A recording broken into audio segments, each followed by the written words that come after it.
Home had no way. My short career ended, I left my job. Went back to old ways and I started to rob. Now I'm making money that you once had. You look sad and I look glad, cause I'm making twice the money of your hard-working dad, cause I'm a true.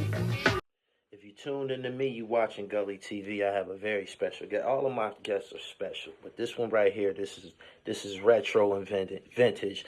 We on the line with Grayson from BRONX group Grayson and JASUN. How you doing this evening? I'm good. How are you?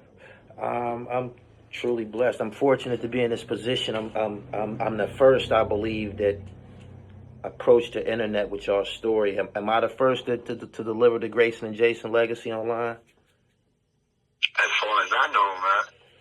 No doubt. As far as I know, for sure. I appreciate you. I appreciate the opportunity. Why don't you give my viewers, my listeners, some history on your background, how you began MCing. Go ahead, give me your name, Grayson, and go ahead. Yeah, my name is Grayson. I basically came up, listening to all the old heads.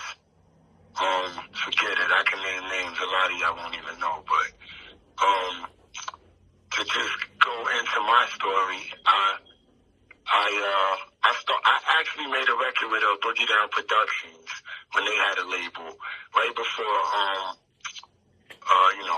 rest in peace, Skylar Rock. Right before Skylar Rock died, we was actually down with them then.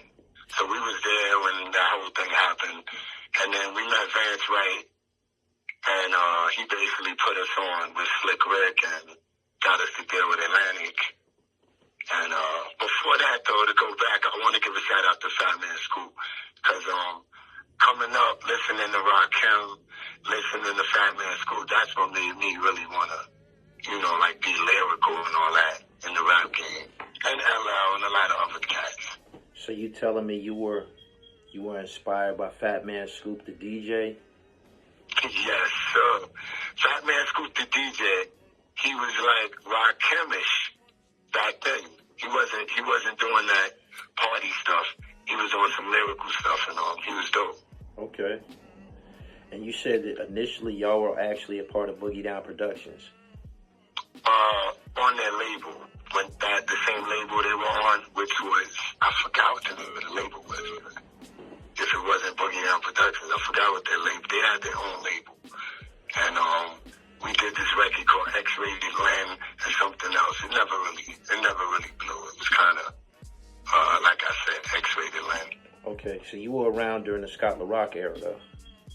Yeah, we were actually, we went to, they had a little like warehouse in the South Bronx that was actually their record company. Mm-hmm. And we went there one day to talk about releasing the record and all of that. And when we got there, we heard, that had just happened to Scott LaRock. So that was kind of wild. Wow. But you actually had a personal relationship with Scott? You was around when they was... Oh, no, I didn't have a personal relationship at all with him or KRS. There's a guy named Bernard, I forgot his name, but a guy named Bernard who was their manager, he was running the company that they were doing. He was the guy we were speaking to all the time. I met Chris, but I didn't know him at all. Okay. What part of the Bronx do you guys come from? Originally, I was born in the South Bronx, and then I moved to Northeast Bronx, Eden-Wall area, if people know Eden-Wall Projects, or right. East 233rd Street, Gun Hill Road, that's my area. Okay. Who were some of your inspirations growing up? Hip-hop. One of my biggest influences was Rakim. Shout out to the God. That dude was always crazy to me. But before him, like LL, a lot of the old heads, man, Grandmaster Caz, my cousin Sean C, he used to have a little relationship with Chill Will and Barry D from the Get Fresh crew. Okay. With Doug Fresh. So he would let me hear tapes of, like Rick with Lottie Dottie and Vanessa Williams before anybody ever heard it. And all kind of stuff like that. Raw Bass, before Raw Bass blew up, he would perform at the YMCA. So, watching it, I was really into, you know, the DJ battles and all that back in the days. Right. Who else was some of the artists that we would come to, you know later on performed at the YMCA back then? I would say besides Doug Fresh, so Raw Bass, Raw Bass really is the one who blew up. The rest of the cats never made hit records like him, so people wouldn't know. What made y'all use y'all name? Grayson is your government name? That's my government name. Grayson. I had went through so many names at the time. I just used it, and my man's name was Jason, so we was like, hey, let's just use our names. Okay. With something that I remember about y'all tape, I bought y'all tape.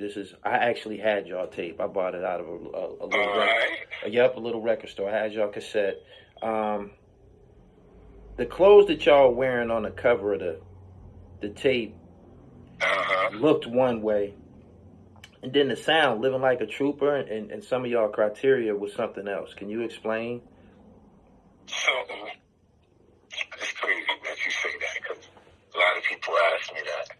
So we took pictures in a lot of different clothes, and I didn't really have a say-so in how that went. So I guess Tom's was changing a little bit, or let me even say this. I don't know if Atlantic knew that Tom was coming to be, you know, that hood or whatever. To be rugged. Right. So they picked the cover, you know, that, you know, we like, real talk, we went there and we just did what they told us back then. Like, okay. I was just happy to be on Atlantic thinking it was going to work. You know what I mean? Y'all kind of got a New Jack Swing looking cover. Yeah, it was like, you know, they gave us those clothes. They put a wardrobe and all that, and we went in. Then we did voice our opinion. Like, you know, we had these pictures with hoodies on and this and that, and they didn't use those. They actually used the picture for a single that we had. I think it was called No Shorts.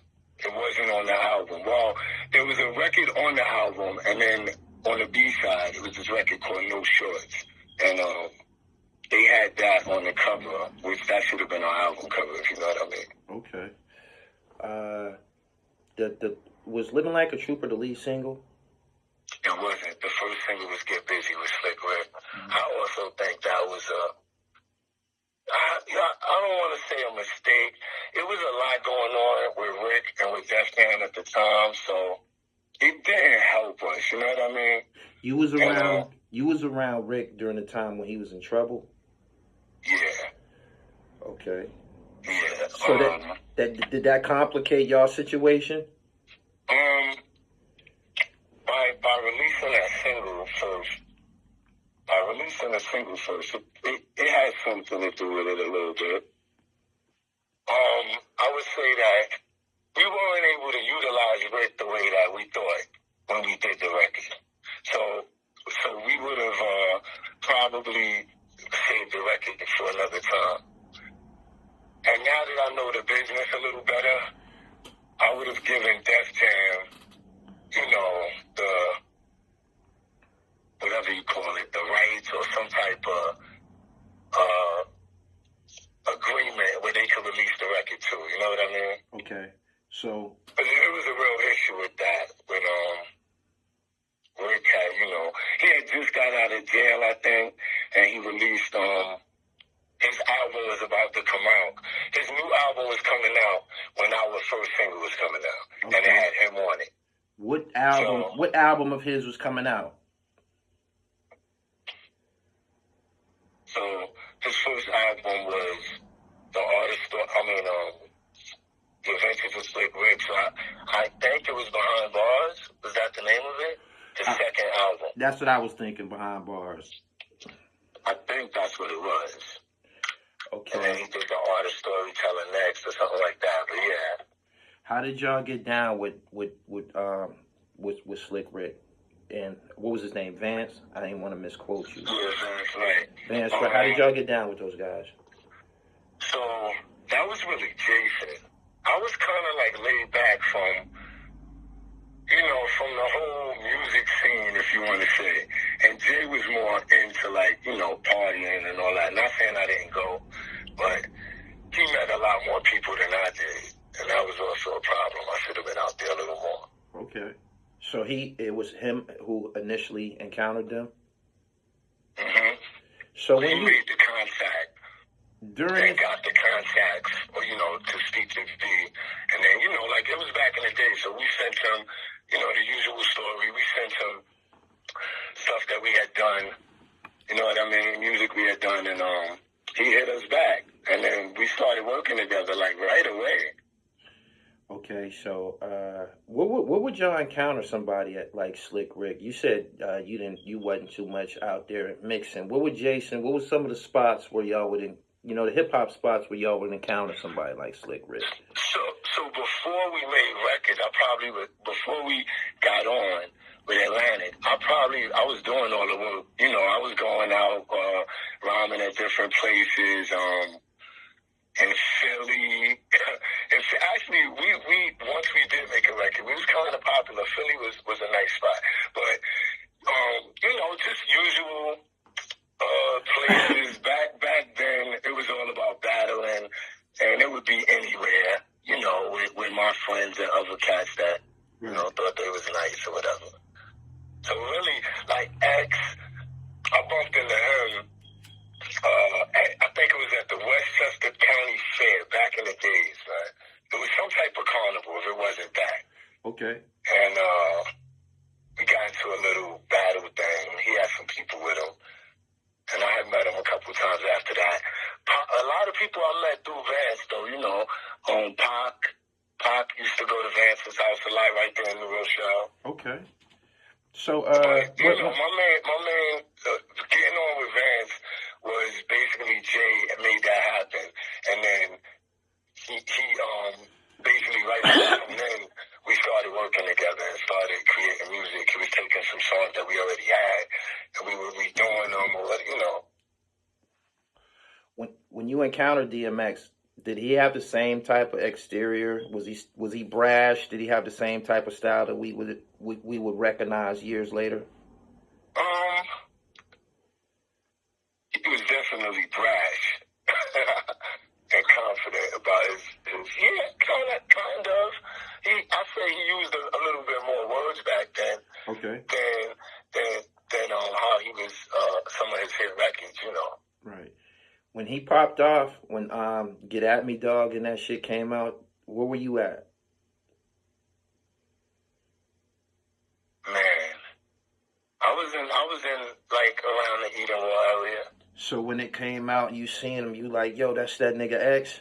Oh yeah, for sure. You already knew what it was. You remember this nigga from the carnival? You know, like that. Yeah, for sure. That's the boy from the carnival. Yeah. Right. And there was other dudes, like I'm sure you heard, like even Jay-Z, I remember Sean C, you know, he did Can't Knock the Hustle, right? I remember him calling me and him going, yo, remember the dude from the jazz record, bro? And I'm like, Jazzo. So I'm like, Hawaiian Sosa? He's like, yeah. He's like, yo, dude is a different dude now. Like, like he got like, yo, it's different. Like these dudes is, you know, they looking like they paid like rappers already. You know what I mean? Right. No doubt. So initially, I found this to be almost consistent in the hip hop industry. You said that y'all single was one record, right? But the one that the streets gravitated toward and the one that y'all known for is Living Like a Trooper. I've heard people tell me that their B-side was the one that hit often. The record that they didn't think much of was the one that hit. It was weird with Atlantic. There was like 3 records on that album that they wanted to release. One was called Girls Be Buggin', which that might have won because it was like a story, and if the video was done right, that might have won back then. You know what I mean? There was Get Busy and Living Like a Trooper. It might have been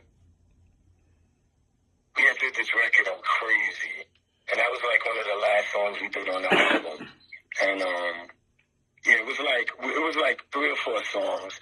So I guess to put us out there, Rick was so big at the time, we thought that would work. But it kind of worked against us because of the situation. Like, I'm going to keep it real. Even if we had released it before, if he had never went to jail and we had released that record, unless we did it the right way through Def Jam, like, worked that out, I don't think we ever would have got the light. So it was like they shut us down. I was hearing the record with just Rick on it. You know what I mean? So y'all was having problems with getting clearances from Def Jam? I kind of asked Vance that, because Vance was like he was everything went through him. He had his own production company and everything ran through him. We split the dough evenly and stuff like that, but he had all the say-so, if you know what I mean. We worked together, but you know what I mean. He had the final say-so. That's my brother to this day. But he owned that company, and we were under his company, signed to Atlantic. How long before y'all started to feel the effects of the album? How long was it before y'all started to feel Living Like a Trooper, like y'all started to get recognized for it? Y'all started to hear it in the Bronx?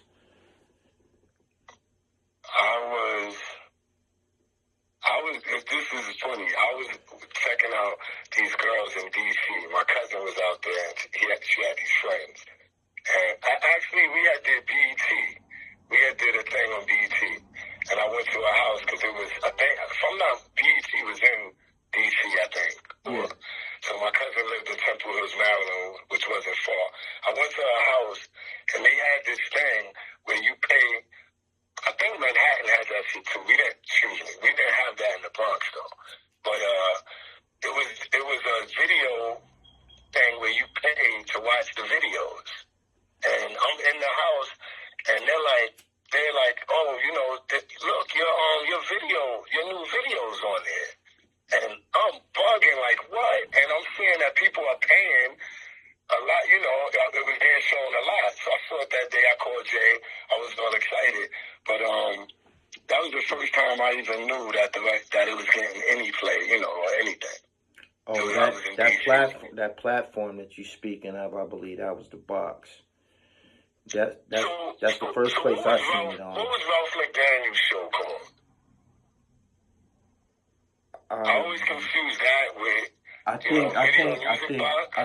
think Ralph McDaniel's was Video Music Box, and the one that I seen you on was called The Box. It was a platform on like cable TV that you called in, and you would type the number into the phone, and I think maybe for like 99 cents or something like that, you could watch the video. All of the videos was on that. That was like, especially videos that were racy or I don't know, like abrasive. Like all of the Luke videos, back when Luke and 2 Live Crew was going through their thing with the courts, you could see all of that rump shaking and shit like that. That was on the Box. So the first time that I encountered y'all video was on the Box, and I didn't hear it. They had a commercial for y'all. They had a commercial for y'all. I remember it like yesterday, and they made it sound hard, like with the imagery that they was showing, and they was like, yeah, from the South Bronx, talking the gritty tales of South Bronx Street, something like that, and it just made, and you like, damn, that shit hard. That's crazy. And that black and white scheme, back then, it looked powerful. N.W.A. used that black and white for their video Always Into Something. So, y'all video was like kind of in that same era. Might have came a little bit after that N.W.A. album. But the director for that video, he was, I forgot what his name is. If I'm not mistaken, his last name was Bremmel. And he had like a vision to do it, in like a 70s type of film look to it, and that it worked, man. It worked. It looked different. So he handled all of the concept, the whole treatment of the video. Not like. Yeah, I would say he had a lot. We added a lot of things in there that we wanted to do, but otherwise, yeah, it was basically his concept. All right. He bought the Desert Eagle and all of that. That was all him. You know what I mean? I'm not even gonna front. That was, we had nobody there had ever seen that before. Yeah. I spoke to Fatman Scoop. He was like, that was the first time I ever seen this triangle-looking gun. Mm-hmm. Yeah. So okay, boom. And it was him who said, okay, this is the scene that the gun is gonna appear in. He had the whole. So I guess he listened to the record really good because he had the whole concept of me being thugged out and everything, and then me losing in the end, like what happens if that, that's kind of like what I always tried to do, because I wasn't keeping it 100. I wasn't no dude robbing people. That wasn't me. So I tried to just make songs that people could relate to, and then get the little moral of the story at the end. You know what I mean? Got it. So like even living like a trooper at the end of that. It was, I said something about, about living like a trooper. It's not, you don't do nothing but get shot by a dread, wind up dead. And that's kind of what he did in the video. A dread shot me and all of that. Right. Your decision to add some dialogue about a dread, was that the sign of the times? Was there Marked for Death and all of those types of movies? I was just going to say that. It was some imagery, the Shower Posse era. In a lot of major cities, you had the Jamaicans present. So did that contribute to you going there? It probably did a little bit, but mainly it was for wordplay. You know what I mean? It's just associated with a dread because dreads was seeming to be ruthless back then. So, just the wordplay of the dread, the whatever I said in that. You know what I mean? I don't think I was literally thinking like dreads are the illest, so I'm gonna use dread. But it was automatic, like you saying, for the times. Who did the production on it? Who did the production on that record? Vance Ray did the whole album, production-wise. He did the whole album. And to this day, that's the record that y'all commonly recognize for Living Like a Trooper? Yeah, definitely. I noticed... There was another song, man, that we had called Basketball. Oh, yeah? And it was called Basketball. And it was about a dude playing ball and then getting hurt and, like messing up all his money and all that. Like another moral to the story type of thing. And that got love in states I didn't know about until it wasn't getting love no more. If you know what I mean. Okay. Like people would tell me, I heard this right there, you're doing basketball. And I'm like, basketball? That would be like my response. Like, you heard basketball on the radio? That, because we never did nothing with the record at all. So when Living Like a Trooper started to catch some footing, name some of the people that y'all started to do shows with. Because after years and years later, I seen flyers in magazines like The Source or maybe XXL. It was old flyers, and maybe y'all was doing a show with like DMX and Nice and Smooth and these different people. Nice and Smooth, those are my peoples to this day. But yeah, they showed us mad love. We did shows with them. They even did a show. It was one of the first shows where they did at like Orchard Beach or something like that. I forgot what they call those shows. It might even been in Miami. And it was like MTV did some joint on the beach.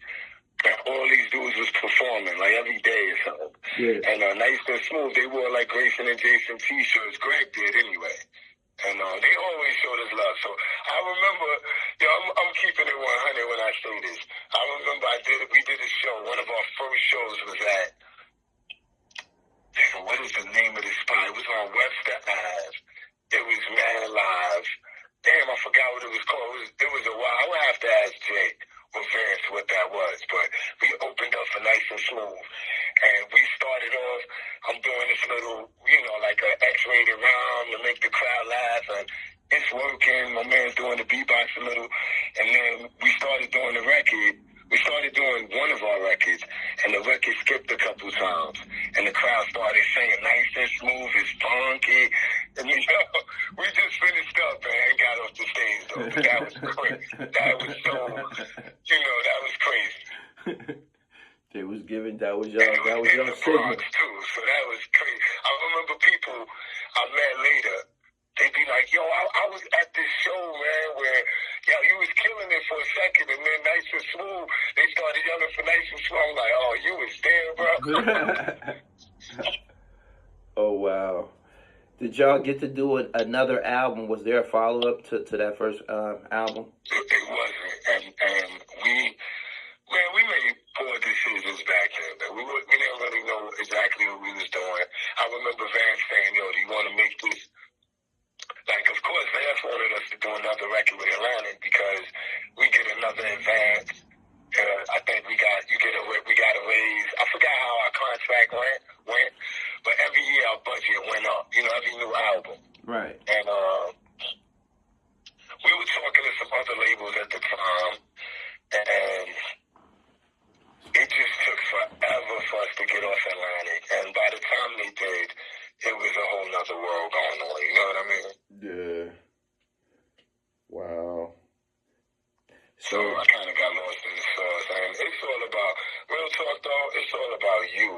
And I didn't do the necessary things. Even when I made my album, I kind of got into like a religious thing. And I was kind of already looking at the game different, if you know what I mean. Oh, you were starting to change as a person. Yeah. I remember Sylvia Rome, who was big, in the music industry. Mm-hmm. She signed us. And I remember when I first met her,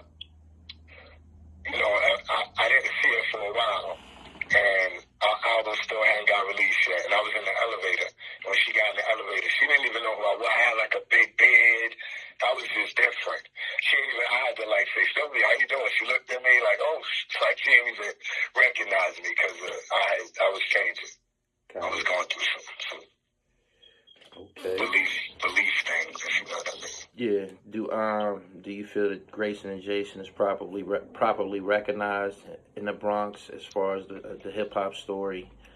I just did an interview with Minnesota from the Money Boss Players. I try to make sure that I include every component of hip hop. That's how you got here tonight. But yeah, I was just wondering, how are you received? Besides living like a trooper, I don't think too many people know. I'm sure we had a decent amount of albums. So, I mean, for nobody's, but I don't feel like we left a mark like that. You know what I mean? Right. We should have definitely been on our game more and done more. Is there some truth? Is there some truth that y'all one of the first rap? Y'all fired the gun in that video, right? Yes. Y'all was the first rap group to fire a gun in a video. I think N.W.A.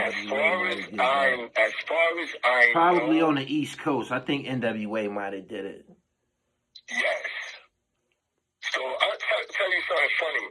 We went on tour with Rick and everything, and right before I went on tour, right before we went on that section of the tour, they had just got back from Detroit, and Vance told me the story of, I didn't even know who N.W.A. was yet. What year was this? So Vance... What year was this? Hold on. What year was this? It had to be 89 or 90, because that record, The Great Adventures of Slick Rick, came out in like 89. Right. So that had to be like about 90. He was on tour. They were on tour, and so in the movie, it bugged me out because I saw it in the movie of N.W.A. So Vance told me that whole story about, there's this group, they did this record called, F the Police, and the police,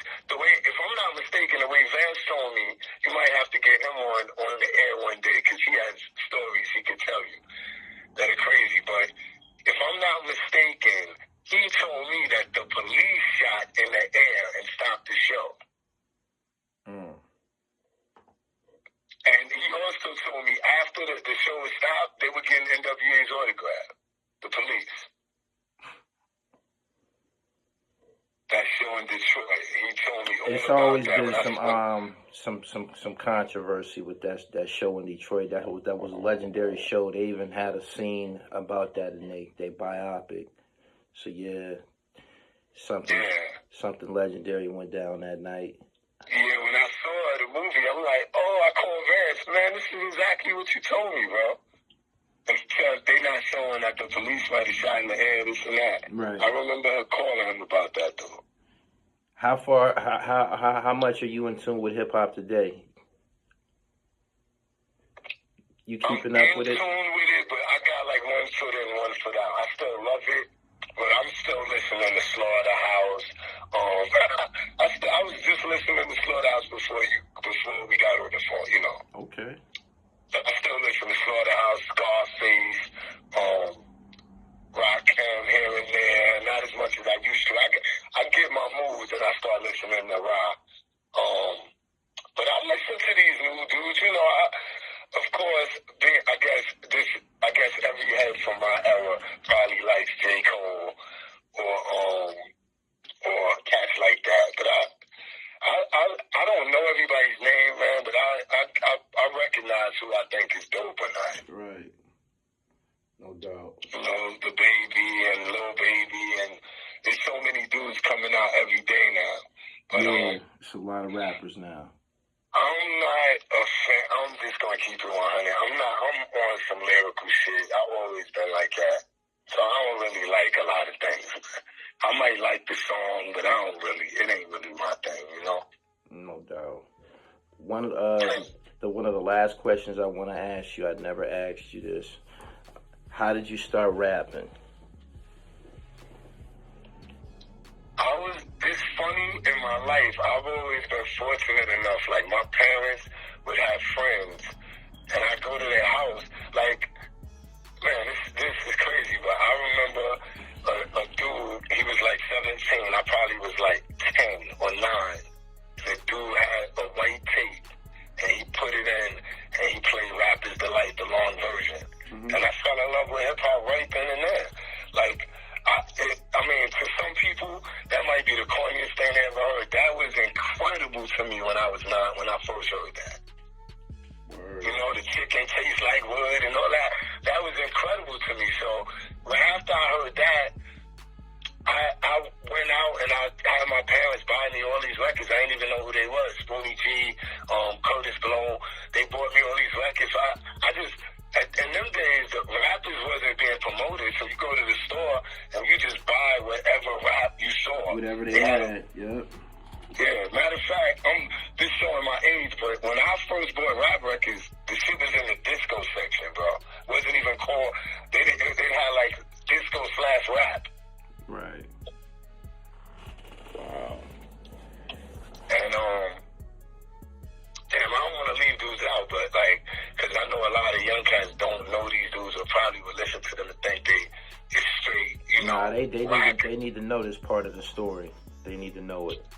But, like, I mean, like, I listen to, every once in a while, I just listen to the message, and I'm like, damn, this is timeless. Like, this is crazy what they wrote back then, bro. Yeah. For that song, I'm like, that's crazy.